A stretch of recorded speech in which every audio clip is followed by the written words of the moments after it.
that, stuff on the newspaper was the beginning of what revolutionized the kind of life I thought would become a meaningful life for me. I saw an organization doing something to reshape the idea of young people to become a better leader for the society. But I was so drunk with the conviction that met with all the things that has been happening in my head. Boss didn't allow me to resign, so I resigned myself. I dropped the car key, the house key, all the work tools, everything, and I didn't tell anybody. It was when I got to Abuja, I sent him a message. It was one risk that is not advisable for anybody to take, because it was leaving everything for nothing. The water project was such a shame, because they will use one water project for 10 different communities. As in, when they install here, they commission. A week later, they come, dismantle, take it to another community. Let me say it explicitly. Yeah. You remove the tap, you remove the pipe. The tank, remove the tap, remove everything, ship them to another community, install, commission, come back, install.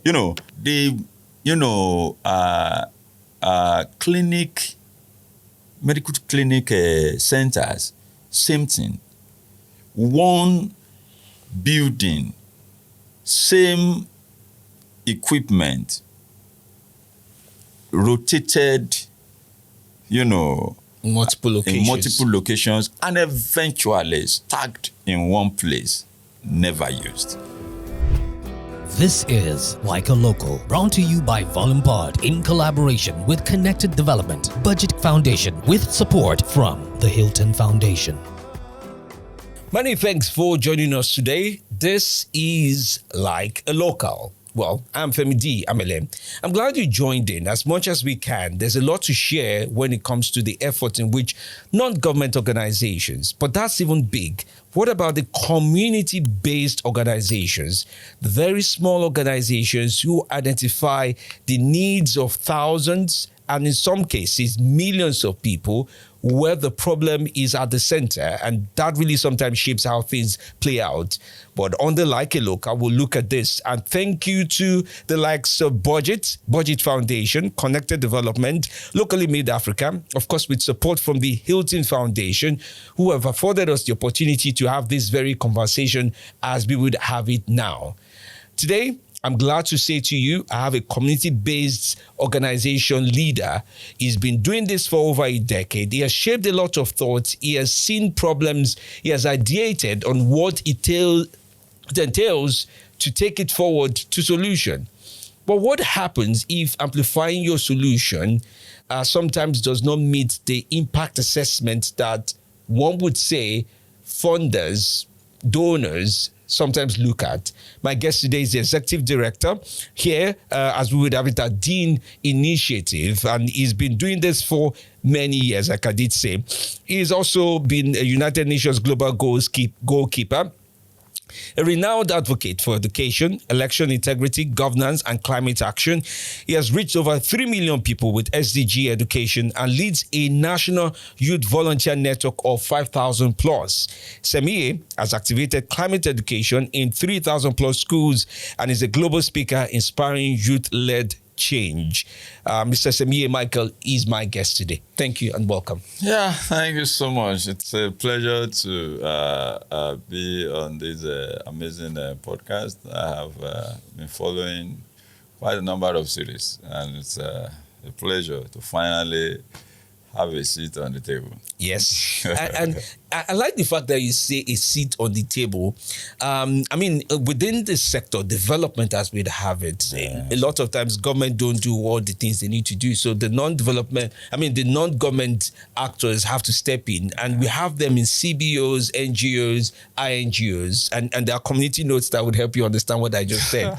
But as we would say, community-based actors, organizations like yourself, it is not so much about the paperwork as much as the realities you see on ground of problems to resolve and to solve, and many of those problems do not go away. Let's start with your leadership of how you determined to become a community-based organization leader, right?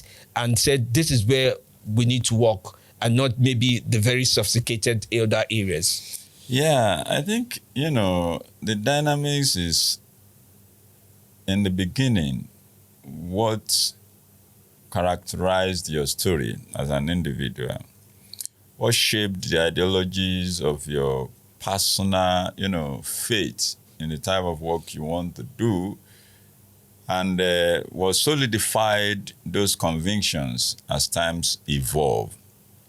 I came from a career, expert sector, working with a multinational company, and then, at a very early stage, I was one of the very few lucky young guys who had everything, that was sweet. Because the organization I worked with then, as a young boy, I wasn't even a graduate. I was just a talented, strategic, organizer, thinker, and I am a good communicator. And the man saw me, and I was like, oh, let's put aside all these qualification stuffs. I'll give you a position. And then gave me a position. They gave me a brand new car, an accommodation, a big office, and every entitlement. And I'm like, yeah, it's a big boy life. Made it.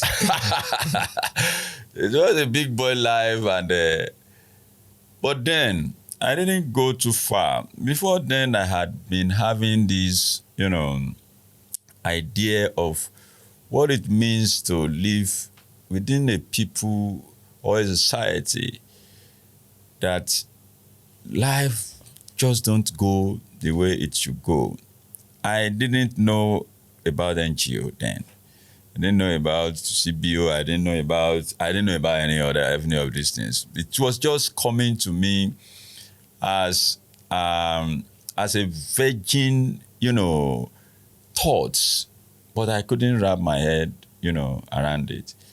But that job gave me the exposure to, to read some, stories, watch some type of news that I wasn't used to before, travel with some caliber of people that I had not been having opportunity. And then I remember they give me newspaper every day on my desk. So either I'm interested or not, I'll just scan through the paper, I throw it away. But on a fateful day, I saw they gave me a newspaper, and I saw an organization doing something to reshape the idea of young people to become a better leader for the society. That, stuff on the newspaper was the beginning of what revolutionized the kind of life I thought would become a meaningful life for me. I was barely 6 months in the job, and I encountered this, news, and I could not settle again. From that day, I began to connect to every of those thoughts that I've been having, but they didn't have meaning to me. And I was like, okay, maybe this is what it looks like. Maybe this is what it looks like. I struggled 2 more months, and I told my boss, I'm not doing it again. I want to resign. And it was like, oh, guy, are you playing or are you joking? But when he saw I was serious, then he called a management meeting and was like, the people doing this boy from his village, they have caught up with him. He was shocked that a guy could have this kind of golden opportunity. I was still undergraduate. As in, I converted my learning to part-time to ensure the basis of that. Yeah, to ensure that I got that going. And then And then all of a sudden, I was going to throw that away. I had to trace that organization I saw on the newspaper, contacted the head of the organization and requested that I wanted to come and volunteer with them. I was in Yola, having enjoyed the life of my head. And then I had to take that. It was one risk that is not advisable for anybody to take, because it was leaving everything for nothing. But I was so drunk with the conviction that met with all the things that has been happening in my head over the years that I didn't care, and I left Yola. I came to Abuja. Of course, my boss didn't allow me to resign, so I resigned myself. I dropped the car key, the house key, all the work tools, everything, and pwam, I didn't tell anybody. It was when I got to Abuja, I sent him a message that, sir, I'm grateful for the opportunity, but I have left everything. If there's anything that is missing, please reach out to me. And I volunteered for that organization. And that was when I started learning this whole thing that we are now saying. So it was shocking to me to now realize that there had, existed a kind of structure that has invested, if there was a pot of trust within the sector, the entire pot has been invested in the established structure that already now has a cap. So for a young, system that now has encounter with real life, problems at the community level, to come up and break into that established structure. So I saw it then, because I worked with that man almost at a personal level, so I could see everything.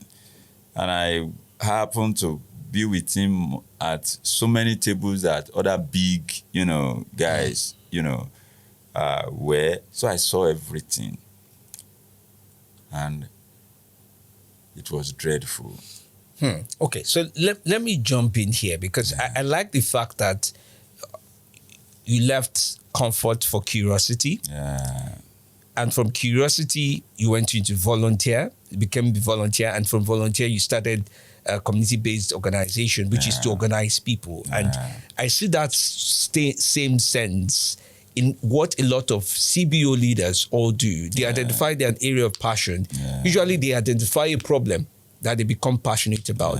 Let's talk about the problems you identified when you started to volunteer. So you had access to quite a number of knowledge base from, this is how it's done formally. But now at the community level, where your education now begins to say what you saw on paper versus reality as a community-based organization. Yeah, I think I got tired when I saw that the thing was already, set not to make, newbies have, a way to participate, if there's any, To participate in what exactly now? In the resource sharing that will allow them actually solve problem at their scale. So I got discouraged, and I left that system because it was like I was going nowhere. So, but then I had to hunt for a job again because I had left so I got an internship job with a US NGO who came to Nigeria to support local farmers to assess inputs. And they were working with the Ministry of Agriculture then. And I was lucky I was selected. So I was a team leader who supervises other, cluster of operators on the field. And then we were mobilized to visit rural communities across FCT. So before then, I had known Geriki, Wuse, Kubwa. But that project made me visit more than 300 rural communities in FCT. That was the first time I knew that we had problem that was possibly bigger than most states in FCT. Because there are communities in FCTs that when you get there, what you see there could possibly be worse than what you will see in any community in Zamfara. Like, can you give a case example? Yeah. Maybe if you go to Dogonruwa, maybe if you go to Rafindaji, maybe if you go to Kualita, these are interior communities. There are places I have left my house in the morning and we could not arrive at those places until around past 4 in the evening. Not because of the search of those terrible distance, but because of how inaccessible. So you go through Niger, you get to a place, you take bike, you get to a place you can't, bike cannot go again, you have to take a paddle, canoe, and then you cross again, and then you trek. So when I had that experience, what I ran away came back to me, because I now saw children who, while we're struggling with education in the city, I'm talking about the type of children I met there, they will never even think about school, because it will never happen. Why do you say so? First, who will teach them? There's no teacher they will post to those places that will stay. That's, those are some of the basic metrics. I'm not sure infrastructure will not even survive in those places. The people are so disconnected that they don't even believe they deserve anything from, social development agenda. Not to talk of government, which... Thank you. Yes. Those were the ending days of MDGs. So, and I saw firsthand the system structure of corruption that contractors and the implementers of the MDG resources, used those communities to perpetrate. So you see the MDG water project, the MDG school building project, especially the water project. The water project was such a shame, because they will use one water project for 10 different communities. As in, when they install here, they commission. A week later, they come, dismantle, take it to another community. Let me say it explicitly. Yeah. You remove the tap, you remove the pipe. The tank, remove the tap, remove everything, ship them to another community, install, commission, come back, install. I saw those, firsthand, collected testimony from citizens. The, medical clinic centers, same thing.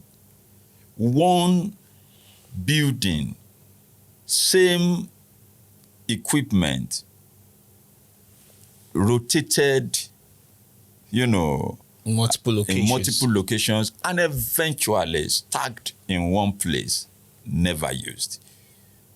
Okay, so when we were done with that project that I was selected as intern with, I knew this is what I actually had been seeing all the while. So that was when we started Dean Initiative. Dean Initiative. So before you push it, before we go into the profile that the initiative now has, because when it comes to the FCT and anybody mentions CBOs, the initiative is the place to go to, no matter what your advocacy or your area truly covers.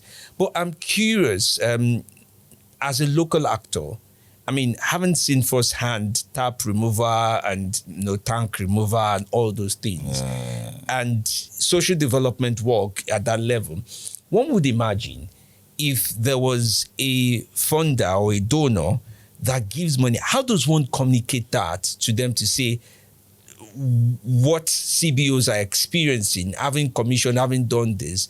How do you tell a donor who says, see, our business, for example, is education or this level of development. This is what we are giving you grants for.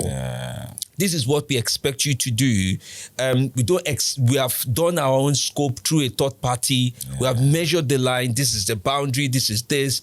Don't go outside of this. How does CBOs find it, if I would say easy or hard, to communicate to a donor along those lines to say this is the reality versus what you're funding or asking us to do? It's a big issue. It's a big issue.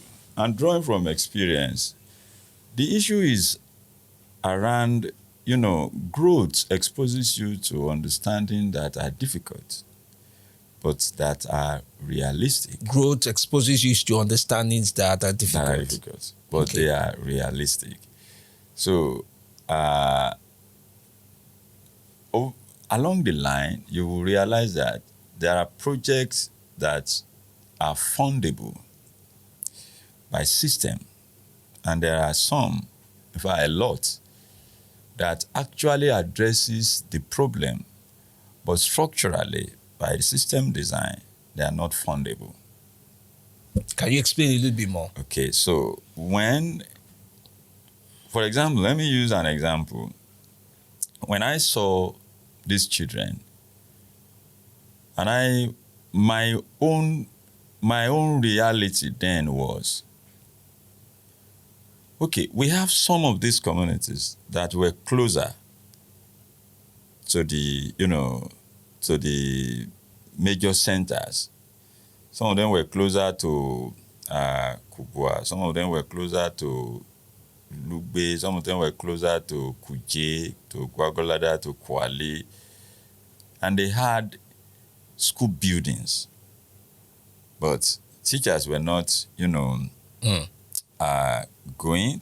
And some teachers too struggle to go, but kids were not, coming to classroom because they don't even understand. They don't know the importance. For them, children basically still are useful for farm, activities, and girls, doing some stuff. My idea was to support the families by calling, family clubs to discuss and sharing testimony of what education does to transform people's life, so they can see the story we're sharing, release their kids to go to school. So all we need to do is to mobilize resources, because if you ask them to bring money to buy uniform for their kids, that means you've already, so mobilize resources, get, school materials, uniforms, stuff like that for these kids, dress them and make them look beautiful for their children to even be happy that, oh, this is my kid, and then take these children to school. Curate a network of, inspired sessions with the few teachers who have sacrificed to be going to this type of communities. And then we did that. And it was beautiful. Those were the most, beautiful days that I saw in our work. Things that were never going to happen, we saw it happening in our face. So why won't the donor want that? So yeah. So this is an example of what we can call beautiful, realistic project, but structurally, by system, they're not designed to be fundable. Because the logic is, it is not sustainable. So over the time, you will have to grow in knowledge to now painfully agree that the philosophy of the donors who says it is not sustainable, okay, maybe it's true. But you see, it solves some problems. A few weeks ago, we were having reflections, and somebody asked me this question as well, that, so what did we benefit in those early days? That as beautiful as the work were, they were not sustainable. Those children, we left them. And then I said, no, don't say that. There's going to be one child, just one child, who goes through that's our system and who will not drop out of school. And because of that thing, that child's life will change forever. Let me take you on that, because I like the fact that you say that, but it's also maybe some funders that I know of, they also have a rethink on that. For example, when it comes to Malala, as the case is, she I mean, I can't call her a star child anymore. She's a woman star now, to an extent, but as a star child, she wanted education and she pushed for it against all odds, against all resistance. She eventually got it. And I'm guessing that from what you're saying, there are quite a number of children that may be that, but may not have been captured in the media along the lines of that. I'm curious to know, do you think if CBOs share their story in the most authentic way that you're sharing right now, there are more donors will understand we can give them grants along the lines of what they want. What I'm trying to remember the phrase we call it, what is called open-ended proposal, where you write a proposal and in trust you do this. Do you think the trust system for CBOs should be treated differently for NGOs? NGOs are super structured, right? But CBOs are not super structured. What do you think of trust system that is a little bit more accommodating for CBOs? The big issue also is small CBOs don't have the audience and platforms to, to share stories that will reach where it should reach. Today I have platforms. I speak on platforms around the world that affords me for kind of people that hears me and say, oh, okay, let's help you. Okay. But for 10 years, with every push and sleepless night and workaholic, I didn't come across even near such platforms. You're saying in 10 years, you did not get a grant of doing CBO work? No, I didn't. You did not get one? I didn't get one. Did you get looked at all? I got looked at several times, but the system didn't favor, the kind of structure and system that CBOs, is, because at the community level, because of what you see every day, you are unrepentant in your approach to solve the kind of problem that you live with. That makes you unattractive to the system that leads people by auto, direction. the super donors, they have conducted their research. They have concluded with their baseline, their, everything. They seems to agree to know your place more than you. And have framed the objective, the expected, and they just want you to jump into their designed template and solutions. Meanwhile, the people at that level, yes, the donors have super resources to do scientific, method of quantitative and qualitative, everything. Analytics that prove. Exactly. But then, the guy who sees this problem every day doesn't want to do anything in that big format. He just wants to solve this small one I am seeing. Let me just solve it and believe that this one is out of it. It's difficult for, I don't know, for example, like the Gates Foundation. I'm a member of the Goalkeepers, and there was an argument we had with them sometimes where they invited us to Lagos to have debate around it. How can't Gates just have a pool of resources to share for these change makers? They identify who stories they believe in. You cannot not believe in my story, and you spend thousands of dollars on me to go and spend 1 week in New York, carry me all around, put me in 5-star hotel and return me back home. And you just leave me where I am, and all this money you want to spend to go and carry me around, let me use it to solve those problems you had, you saw me solving before you reached out to me. Or best still, what you did by taking me around the world changed my perspective and understanding. It has built further capacity and network.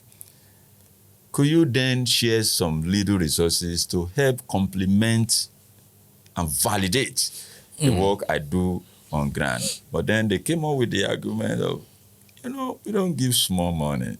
I like the fact that you alluded to what, because I was going to ask, because you and I've also worked in the sector, and after writing proposals for sometimes 52 hours straight, non-stop, remove comma, remove to stop, this phrase doesn't sit well, that doesn't sit well. And then you go into the finance part of it, and you write and calculate, and you calculate the dollar to naira. I mean, this is, and for anybody who is a senior executive in an NGO level, you know that it is cumbersome, you can afford mistakes, and it is something else. But the question, I know that for sure. But I will give an incident that I would use to ask you what you think or what you have done after that. I remember one email I got after we submitted a proposal, having spent this, the entire team, you're apologizing to people you were nasty to, your staff that you were nasty to in the process of writing it.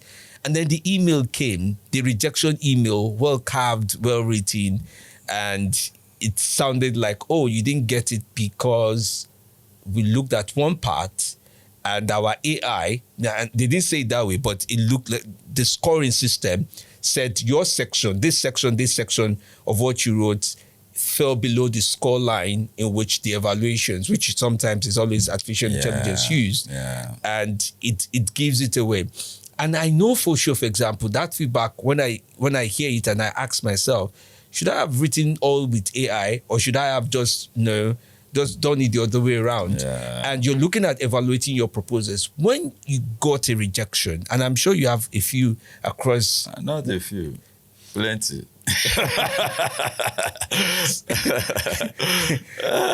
Plenty. Yeah. What's it like getting a rejection, especially with a note that says, this is why you got rejected?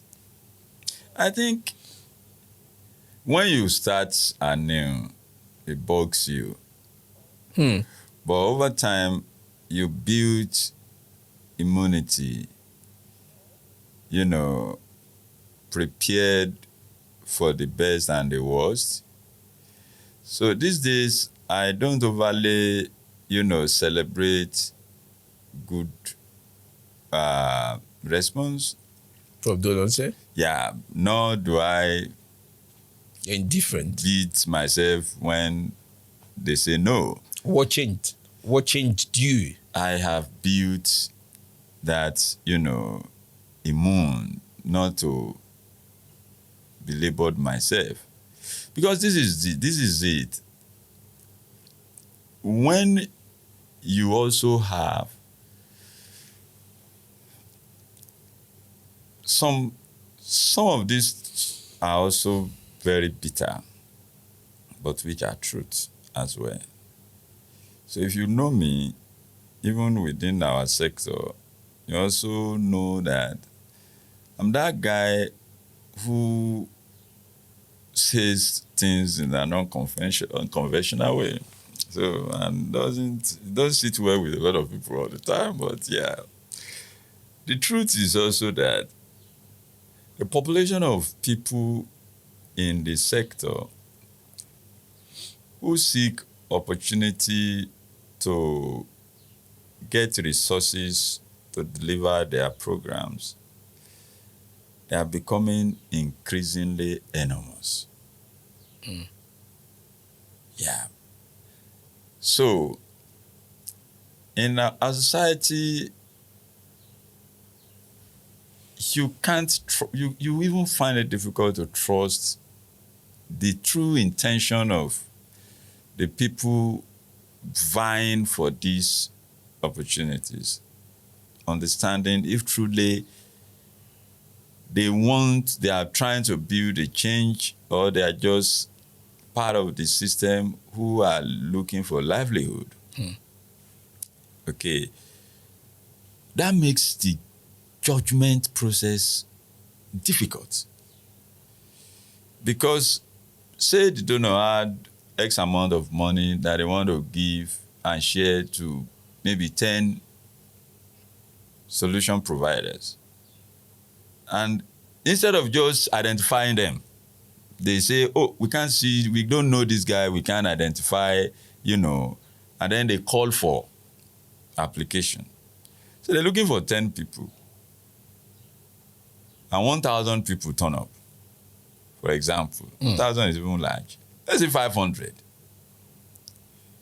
And out of these 500, 100 people did a good job at, curating what you will find difficult and challenging to say no to. But all you have is to share with 10 people. So a lot of beautiful, sleepless night work will be hammered. They are going to bruise the expectation of many people. A lot of people submit just for submitting sake. They're not even expecting anything because they know. Because when people, some will say, let's just put it. Yeah, when people do exam today, my children or young people around me, when they finish the exam, they say, are you done with your paper today? They say yes. I say, what's your score? Say, they've not marked it now. I say, no, be you right now. You know the question you answer right on the one. So there are people who just, they wrote this, they just did it and say, go away. But more than enough people who. But there's also a good aspect of it. As challenging as this, we have some fraction of donors that are deliberate, that are very intentional. You seldom come across them. That's the challenge, because they are few. When they provide, when they provide you resources, they allow you to design your solutions, identify the type of problems, and they work with you to reshape it. We work with a particular donor, we were their leader. In fact, for every step of it, I kept disbelieving the entire process of work with them because it sounds unreal. As we were leading them, we were dictating, we were reapportioning the budget, because they will ask us, are you sure Justification. this is going to deliver what you are looking for? Please readjust. Let it, I was like, what? They came back and were asking us do we have smaller, groups under us who also are struggling as CBOs to solve problems that they have identified, that we should bring 2 of them up to them, and they give them certain amount without, designing anything for them. Let us verify. We verify that what they say they are trying to solve is good, and then those type are not many, but we have few of them like that. It makes the donor community dictatorial, autocratic, somewhat. I see the fact that as an organization, your constituents lose the power of co-designing solutions with you that you are going to be, using to help them, water down the entire purpose of resource investment. If it is going to be designed and shoved on their throats simply because it is you who brings the resources, it likely defeats the essence with which this thing should be. The donor mechanism, these guys have alliance, sort of. They meet on the big table. And I know these questions has also been posed to them time and again. But when you hold power, when you hold resources, it's too much power that you are controlling. Let's talk about resource allocation. Yeah. And I like the fact that when you have the resources, you have the power. Yeah.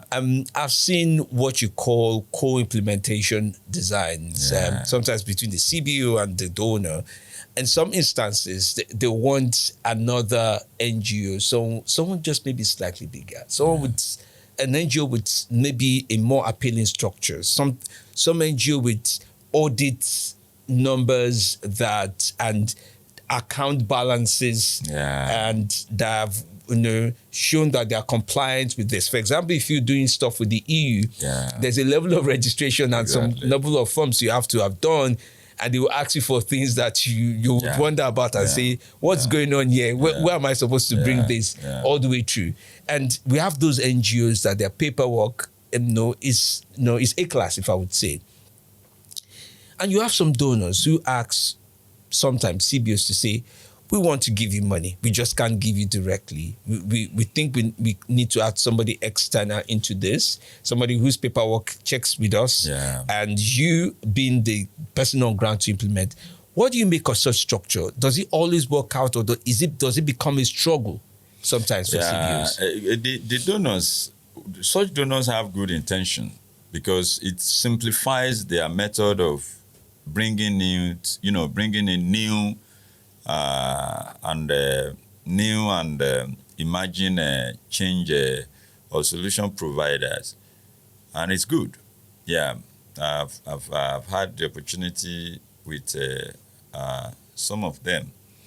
The struggle is the genuineness and the integrity of the so-called bigger organization that now manages the process. A young lady, participated in my Emerging Leaders mentoring session. I had a personal session with her, and for the 1 hour, she possibly cried for like 40 minutes. Why was she crying? Because such an arrangement was made with our organization, through a bigger organization. And the bigger organization first told her they will give her the money in the Naira equivalent. Of the dollar grant. The official whatever. Exchange. Yeah. She first felt betrayed, disappointed. But then the bigger organization also continued to tell her that the money has not arrived. The money has not arrived. The money has not arrived. And it was getting to 2, 3, 4 months. Meanwhile, the donor was writing to her that the money has been disbursed, far away time. And she was like, this is a big person. I cannot confront. I cannot fight. I cannot say anything. This is depressing. She kept crying. And I'm like, did you come here to ask me question, or you want to turn this to a therapy session? To a therapy session. So, yeah. And I also have had a personal experience in that similar, But what would she have done? I mean, just out of curiosity, which is something that a lot of people know me for. Yeah. Whether you advise her and she did follow the advice, what would she have done in such a situation? It's dicey. The thing is, the person who does this, most times, there are people who have done so many beautiful things for you that you will never imagine will be put in those type of situation and will do what they now did. So you are hungry. But when you think about how these people have, carried your journey, you are mixed with confusion. If you were to be a random person, you know what you would do. Yeah, nobody can try that, on a random level. But sometimes and for example, the opportunity I had, they asked me, which organization do I know has this level of standard that, and I chose the organization myself based on the antecedent and the kind of relationship I had, with them. So I chose them. And if when they do that to me, what do I want to say?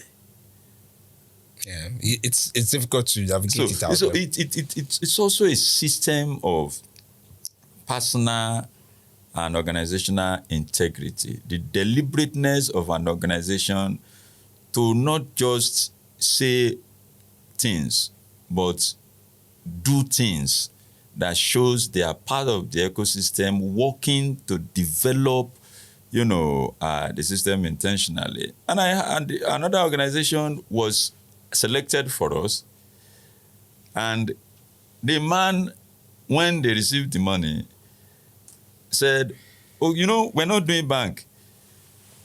We asked somebody to follow me to the bank. They withdrew the entire dollar currency cash and gave to me and my colleague that went there that we should go and deposit it in our own bank ourselves. That he doesn't even want any back and forth. Oh, bank bounce back or no. Collect cash, give to them, let them go." And I was shocked. I even bought wine, bought something to go and give to him. The man said, "Oh, so now you are bribing me for doing what is right?" So we have those structures. So you can't blame the donor who built in that system. One thing we should know quickly is, the donors also set some of these terrible benchmarks to build a war. Some donors, some donors to build a war around themselves, because to reduce the number of people that they will not be able to control in checking. It takes a lot of resources and time to scrutinize applications. You have the experience. You run fellowship programs, people, apply. Yeah. We had a fellowship program that we needed to select 20 fellows from 4 African countries. 20. And we had more than 4,000 people. I had to say they should close the portal, the application. So we had to hire people to now. Yep. To now. So how do you want to? So some of these, the new program we are developing now, the qualification will not make a lot of people apply.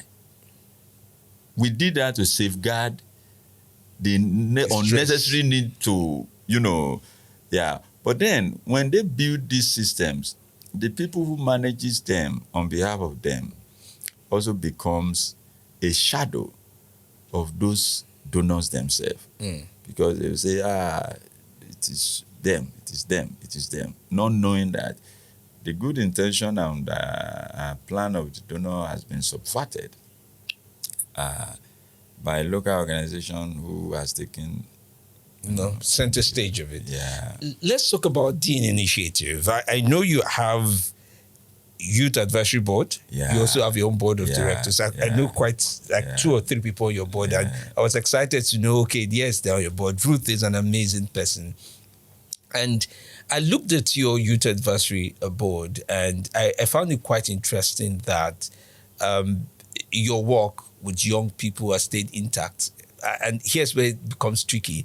So I know of organizations that started as youth organizations, but by the time the organization started to make sense to have name, they found that you are mature youth. He has become a very mature youth forgive my language, but he has become a very mature youth. And that transition to say, oh, now I'm in my 40s, 50s, and my entire organization was built on, I do things around, young people. How does one manage that, or how do you manage that? Because you still work with a lot of young people and have to do things that have to do with you. It has to be intentional, and it costs a lot, both emotionally, structurally, to want to stay within the youth demography. Today, this is one of my colleagues, yes, plenty of them in the office. To work with young people as a matured, let me borrow your language, a mature youth. Younger person, a mature youth, so to say, is very, very, has to be intentional. Because when you grow, you start feeling some sense of entitlement to certain things, privacy, respect, some level of honor, jurisdiction, barricade, and all those kind of a thing. Meanwhile, the people who fall into the category of young people don't respect those things a lot. Yeah. They may call you Mr. Mike, just as an appellation, but in deep down them, in activity, in how they do things with you, when you grow, you want to tell somebody, go and do this, and he goes to do it. Okay, you don't want to remind somebody to do what he has to do. You don't want to, but when you are working with young people, these are things you have to continue to do. Young people are not experts already made. They are experts in process. So, even though they know a lot, you will still have to constantly be on them. So, and as you grow, you don't have that energy again. You want to get people who you don't need to. So, and that you already have resources to do that. You already have the network. You already have the sophistication to do that. So why stressing yourself to say you want to be building some people? You've built what you needed to build. This is the time to have your enjoyment and, and rest. But those were the things I didn't have. I didn't have people who spent time to build me. I didn't have people who spent time to trust that they should stay with me, to tolerate me, to, So it's one of the deliberate decisions I made that if you work with us, once you start growing old unnecessarily, we ask you to go. we ask you to go. I just see that coming. we ask you to go because it's enshrined in our culture, our standard of operation. The languages are clear. Dean has to be youthful. And for me to stay youthful as well is expensive, is, emotionally is expensive, physically is expensive. The kind of clothes I wear, the kind of, languages I want to speak, the kind of programs that we drive. If I'm going to stay at the front of those programs, I have to stay not only physically young, in every sense of it. Okay, so I don't blame my colleagues who can't do that. Okay, because it's draining, but it's rewarding. Yeah, and I agree with you. Yeah. It's draining and rewarding, and it's also in a way that you find your relationship starts to change with donors, because donors will tell you, I'm looking for a more youthful organization. Yeah. The way we do it in Nigeria, they want a graduate of 24 years with 10 years experience. Exactly. So you start to see that as well from donors who tell you, we want an organization that's been there for a long time, but, years of experience and expertise. But so some of our grants, I don't qualify in participating. Oh, and it's very beautiful that we have a handful of young people who can be there without me, being there, and it to still be done. And it doesn't matter the opportunities or advantage associated with it. I have also learned that, if you actually want to invest in people, you have to be true to it. So when projects that I can't be involved in because my age in every facet of it will not allow me, I have to still be happy, knowing that the young people I have within even if it comes with international exposure or whatever. Gender notices, because you hear, young person, female, this, exactly. That, all of that. We have one of the climate projects we are leading. The people there will travel maybe like 4 or 5 times. Everything excludes me. Practically. Okay, but the beauty of it is when the young people sees that you do not struggle their growth with them because it's intentional. Yeah, you do not struggle their growth with them. Most times they may necessarily not even have the expertise to drive the delivery of those projects, but that's why you are there. I have a colleague presently in Kenya. There was even a scenario. There was a global program and they wanted me, and I you've used me a couple of times. Now I have a younger people in my organization who can do possibly better than I can do, but simply because you have believed so much in me, you won't believe in them. So I said they should take that one, and they said no, and I said I'm not coming. If you don't take him, no, I am not coming. And they were so surprised that I'm going to turn out an international trip because I wanted them to take another young person. So they thought I was going to reach out back to say, and it remained like 2 weeks. They now reached out to me that, am I serious? I said, I'm damn serious. If you're going to take him, which I am confident he will do, they said, but they want me to speak. I said, let him speak. Okay? They said, okay, they will take him, but they will take me as well. I said, now you make sense. I said, now you make sense. So it takes a lot of intentionality, but it's also costly. Yeah, I don't wear the type of clothes I want to wear most times because I'm building a culture that I just don't want to evade, quickly. Yeah.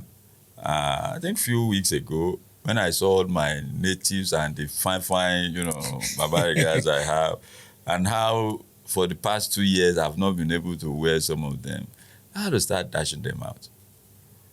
Okay, so it has to be deliberate, but it also comes with a lot of sacrifice.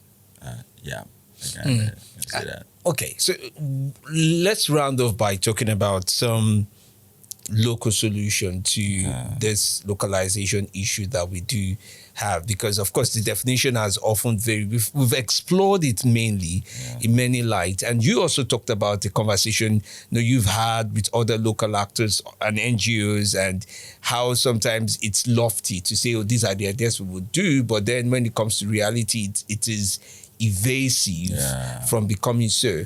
What's some of your biggest recommendation to the development sector across all the stratas of everybody involved as a player that you think would help move things along, especially now where international funding and the nature of it is changing in itself? We didn't touch on that mainly, but it's something that it's a reality to know. It's and this is good because this is also for learning.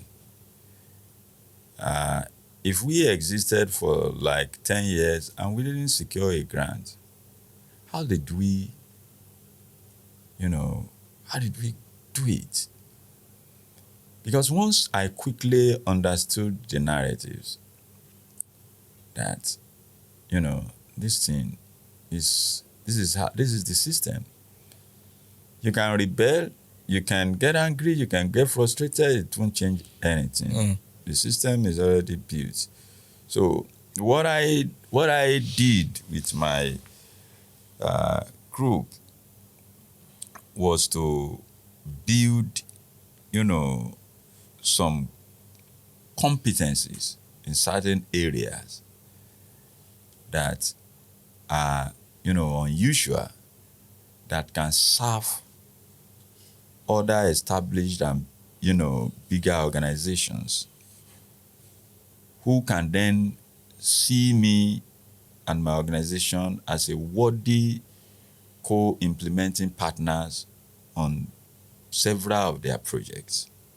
Through that, we will be doing, but can easily serve, let's say, Yaga, budget, code, data fight, and different organizations like that.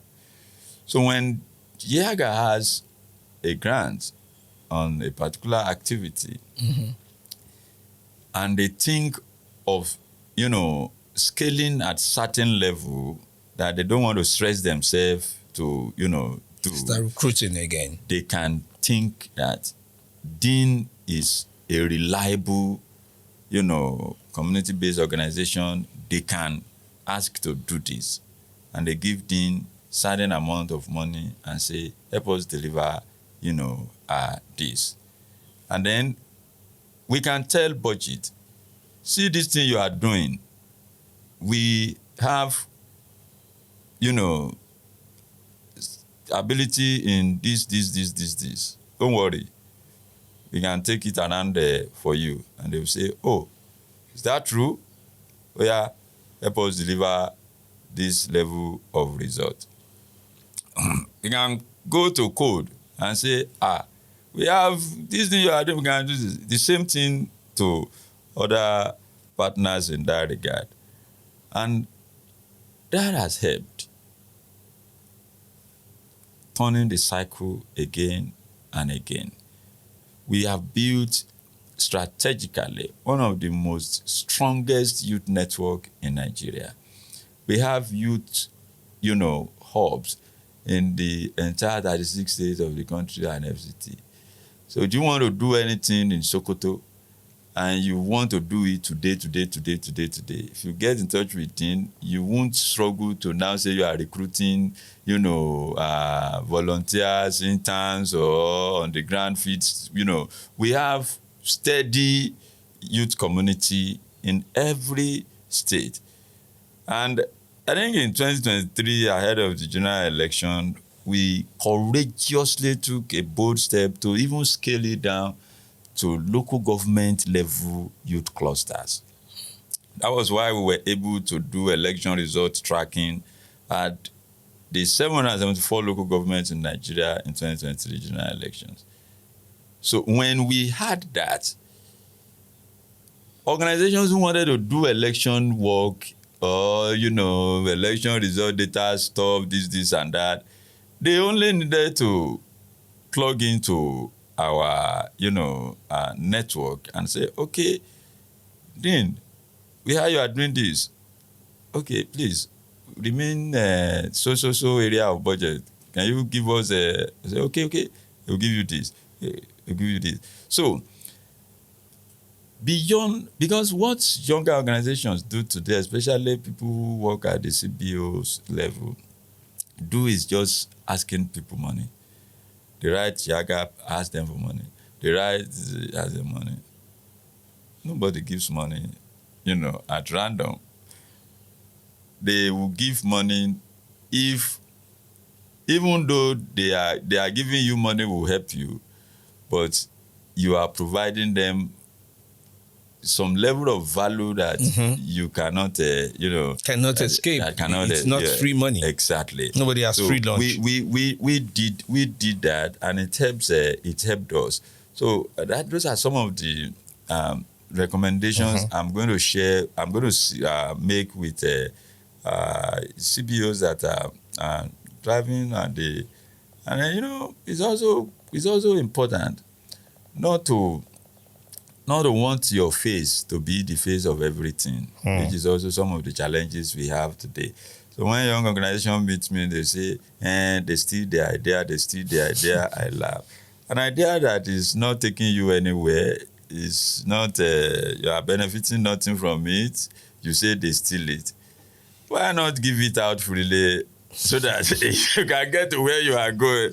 Do you know how many ideas that I have had to share that in my very koro eyes I have seen it flying and I'm not included, okay? But on the long run, it tells the story of how selfless you are in the drive for you to get to your destinations. Yeah.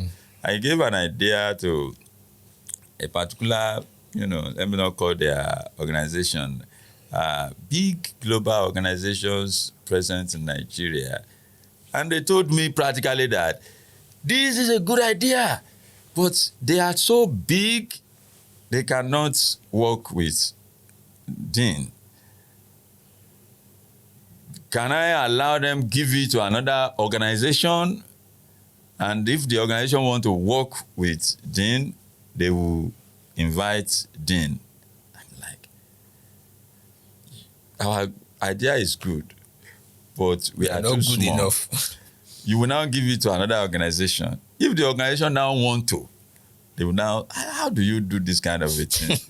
So I woke up the second morning, I replied the email, I said, it's okay.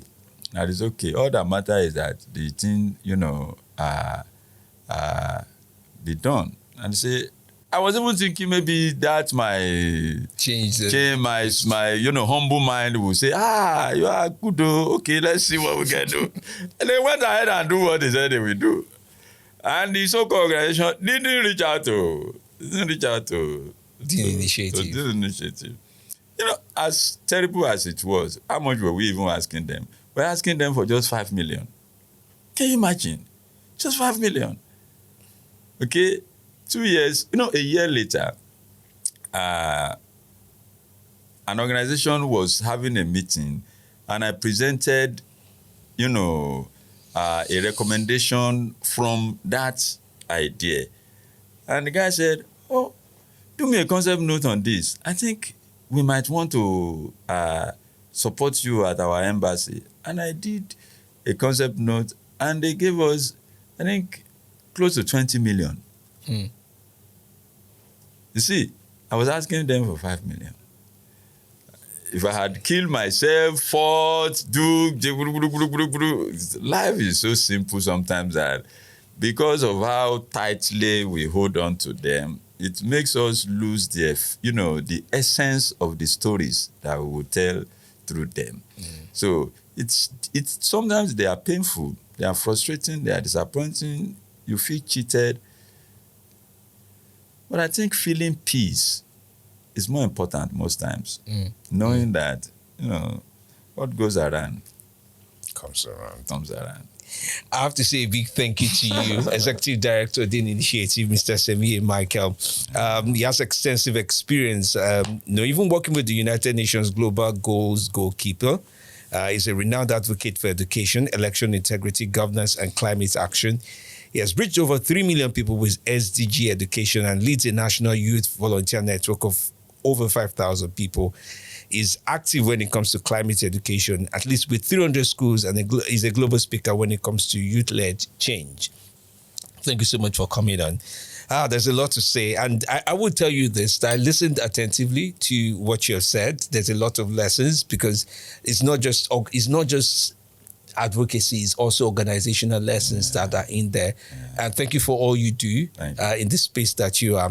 Well, let's leave the conversation at that. You've been following Like a Local, and this is what it really entails to make the impact that many times many of us seek and are trying to do.